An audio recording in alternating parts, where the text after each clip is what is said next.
Good morning, everybody.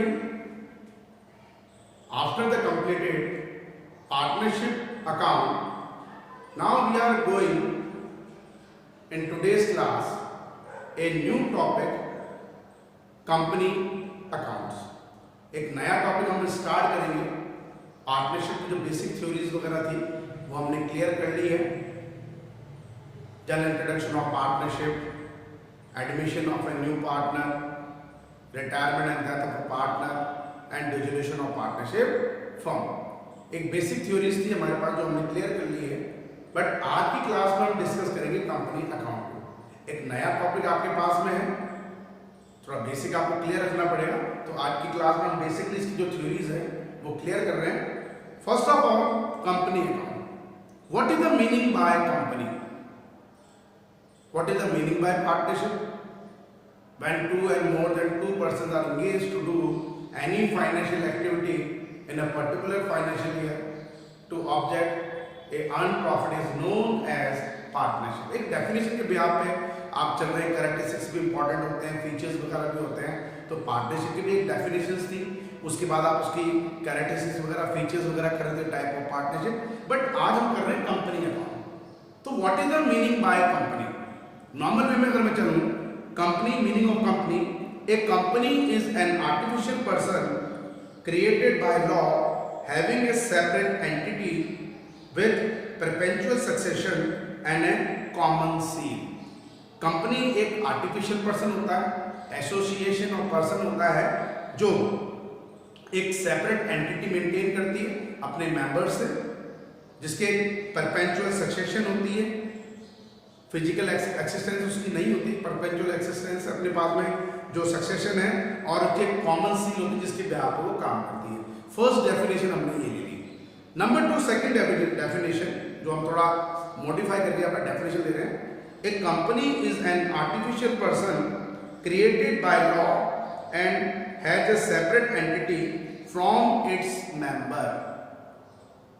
Share holder, यहाँ पे हम कंडीशन जब हम पार्टनरशिप अकाउंट करते थे तो पार्टनरशिप अकाउंट की कंडीशन में what is the meaning by members? Members means partners. In the condition of company what is the meaning by members? Members mean shareholders. ठीक है. A company is an artificial person created by law and has a separate entity from its members और shareholder and perpetual succession. Its executed its work through a common seal. थोड़ी सी modify कर ली हमने, बाकी definition वही है. Common seal है, perpetual succession होता है, एक आर्टिफिशियल पर्सन होता है एंड सेपरेट एंटिटी मेंटेन करती है. मेंबर्स की एंटिटीज अलग है, पार्टनर्स अपने पास में, मेंबर्स जो शेयर होल्डर उनकी एंटिटी अलग है, कंपनी की एंटिटी अलग है. नंबर 3 एंड फाइनल एक और डेफिनेशन आपने ले ली इसमें. A company is a voluntary association of persons formed through the process of law for the purpose of carrying on some business is known as company. तो normally हमने 3 definitions ली है. अब आप इन तीनों डेफिनेशन को मिला के भी एक डेफिनेशन बना सकते हैं, लेकिन कॉमन चीज हमें मिली जो हम फीचर्स या कैरेक्टरिस्टिक्स में शो करेंगे. तो what is the meaning by partnership? I repeat once again. A company is an artificial person created by law having a separate entity with the perpetual succession and a common seal. Number 2, a company is an artificial person created by law and has a separate entity from its member and perpetual succession. It's executed its works through a common seal. Number 3, a company is a voluntary association of persons formed through the process of law for the purpose of carrying on some business, but partnership have not any physical existence. Partnership का कोई physical existence नहीं होता, कोई shape वगैरह नहीं होती है, उसको मेंटेन बाय द मेंबर्स किया जाता है. ओके. एंड उसके बाद में definition, after the clear the definition about company, now we are going to discuss about some important features और कैरेक्टरिस्टिक्स ऑफ कंपनी. कैरेक्टरिस्टिक्स या फीचर्स ऑफ कंपनी एक normal way में हम चलते हैं. प्रीवियस वीडियोस वगैरह में मैंने आपको चीज क्लियर कर रखी है. डेफिनेशन के बिहाफ पे आप किसी भी एलिमेंट का कैरेक्टरिस्टिक्स या फीचर्स फाइंड आउट कर सकते हैं। मैं इसी कंडीशन में 3 डेफिनेशन मैंने आपको डिफाइन करी है और इन 3 डेफिनेशन के बिहार पे I am going to discuss about characteristics of company. Okay, number 1, separate legal entity. Member से सेपरेट लीगल एंटिटी होती है, कंपनी की अपनी लीगल एंटिटी अलग है और उसके जो मेंबर्स है उसकी लीगल एंटिटी अलग है। इन केस, इसका मतलब ये भी मान लीजिए, इन केस अगर कोई भी कंपनी वाइंड अप होती है, बंद हो जाती है, तो उसके डेब्ट्स जो होते हैं उसके मेंबर्स को पे नहीं करने पड़ते हैं, जबकि पार्टनरशिप में ऐसी कंडीशन नहीं होती थी। पार्टनरशिप में सेपरेट लीगल एंटिटीज नहीं होती थी। मैंने आपको बताया था नेचर, जब हम नेचर पे चले गए, नेचर ऑफ पार्टनरशिप, तो उस कंडीशन में हमने separate legal entity, accounting point of view से अकाउंटिंग एंटिटी और लीगल पॉइंट ऑफ व्यू से लीगल एंटिटी को डिफाइन करा था। लेकिन पार्टनरशिप में पार्टनर्स और पार्टनरशिप फर्म की जो एंटिटीज होती है लीगल पॉइंट ऑफ व्यू से अलग अलग नहीं होती है। उस केस में, in case partnership firm become insolvent, bankrupt, जब बैंकरप्ट हो जाएगी उसके डेब्ट्स जो है उनके पेमेंट की रिस्पॉन्सिबिलिटी वो उसके पार्टनर्स के ऊपर आ जाती है। जबकि अकाउंटिंग एंटिटी के बिहाफ पे both are maintain the separate account. हम पार्टनरशिप फर्म के बिहाफ पे मेंटेन करते थे profit and loss, appropriation account, revaluation account and realisation account, और पार्टनर्स के पॉइंट ऑफ व्यू से हम मेंटेन करते थे पार्टनर्स कैपिटल अकाउंट। दोनों का नेचर सेम है, नॉमिनल नेचर, बट हम उसको पार्टनरशिप फर्म के पॉइंट ऑफ व्यू से प्रिपेयर करें revaluation account, realisation account and PNL appropriation, और पार्टनर का अकाउंट पार्टनर्स के पॉइंट ऑफ व्यू से हमने प्रिपेयर किया था। लेकिन यहाँ पे कंडीशन है separate entity, separate legal entity, तो मेंबर्स और company both have their separate entity. Number 2, perpetual existence and successive. ठीक है ना, एक फिजिकली एक्सिस्टेंस नहीं होता है, उसके मेंबर पे डिपेंड करता है परपेचुअल सक्सेसिव या एक्सिस्टेंस। नंबर 3, लिमिटेड लायबिलिटीज, जो अभी अपने क्लियर करा है, पार्टनर्स की लायबिलिटीज अनलिमिटेड होता है except LLP. Limited liability partnership के अलावा जितनी भी ऑर्डिनरी पार्टनरशिप होती है उसमें उसके पार्टनर्स की जो लायबिलिटीज होती है वो अनलिमिटेड होती है, बट एलएलपी में सेपरेट लीगल एंटिटी दोनों की होती है। तो यही कंपनी के पॉइंट ऑफ व्यू में मानेंगे कि सेपरेट या लिमिटेड लायबिलिटीज, मेंबर्स की लायबिलिटीज अलग है और कंपनी की लायबिलिटी जो है आर्टिफिशियल पर्सन हमारे पास है, एसोसिएट पर्सन है, उसकी लायबिलिटीज अलग होती है। Number 4, common seal. एक सील के बेस पे, कॉमन वैल्यूज के बेस पे वो काम करती है। हर कंपनी के अपने एक कॉमन सील हो जिसके बेस बिहाफ पे वर्क करके चलेगी, कॉमन सील। एवरी कंपनी है a common seal.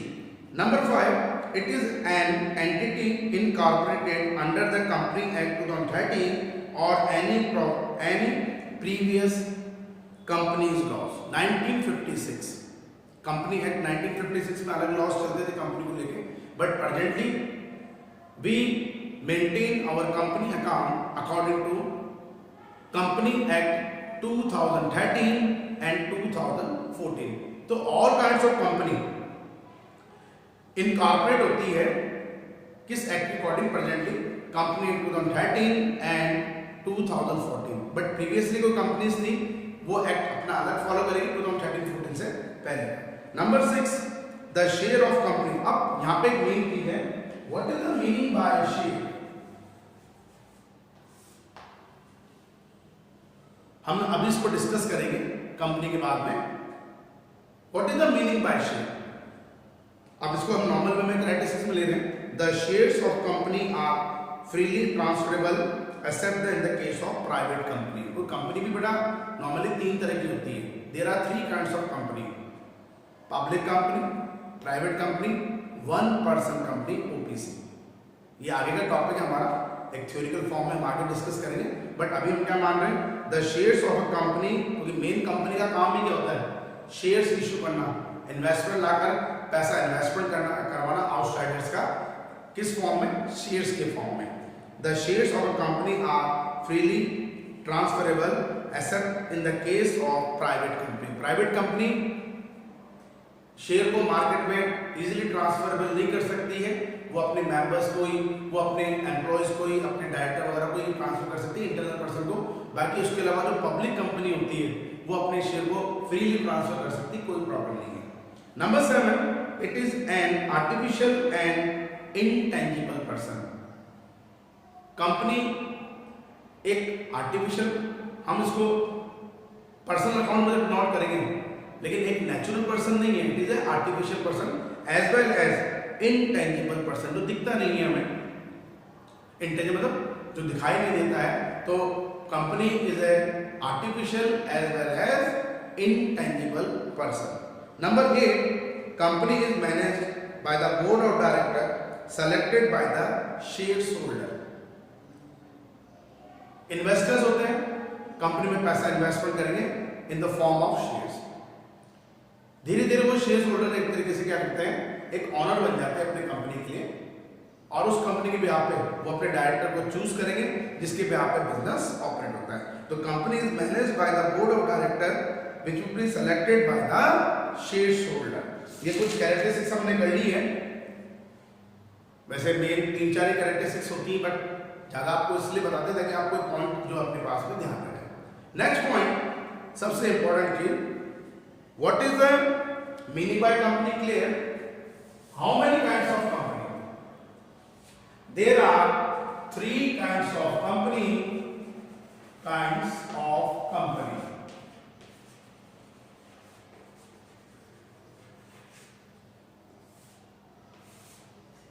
There are 3 kinds of company. Number 1, अगर वैसे मैं नॉर्मली लेके चलूं, जो नोट्स में मैंने दे रखा है, company registered under the company act 2013 may be classified as below. मैंने नोट्स में बता रखा है कि कंपनी क्लासिफाइड हो रही है हमारे पास में, रजिस्टर्ड होती है कंपनी एक्ट 2014 एंड 2014 के अकॉर्डिंग, जिसमें हम इसको बोलते हैं joint stock company. Joint stock company, थोड़ी डीपली हम थ्योरी कर रहे हैं जॉइंट स्टॉक कंपनी। ओके, अब जॉइंट स्टॉक कंपनी जनरली 3 तरह की होगी। Number 1, number 2 and number 3। Number 1 हम लेके चलेंगे अनलिमिटेड कंपनी।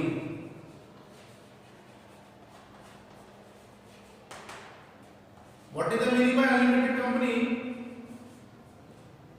डिस्कस करेंगे हम, बाद में इसको डिस्कस करेंगे अभी। Number 2, company limited by guarantee. Guarantee limited by guarantee. And number 3 जो सबसे इंपॉर्टेंट होती है हमारे लिए, company limited by shares. Company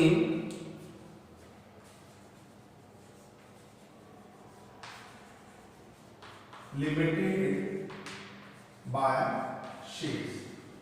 okay, joint stock company है, कंपनी एक्ट 2013 कंपनी आपको रजिस्टर्ड करवाती है, और उस कंडीशन में जॉइंट स्टॉक कंपनी में there are 3 kinds of company. Number 1 unlimited company, number 2 company limited by the guarantee, and number 3 company limited by shares.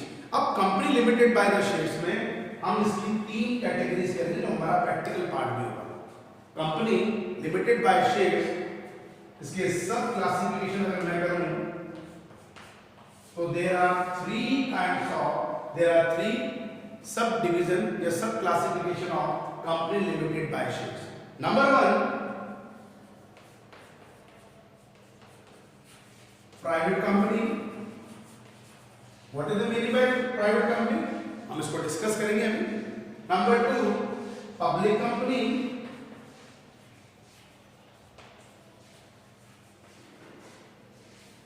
And number 3, one person company,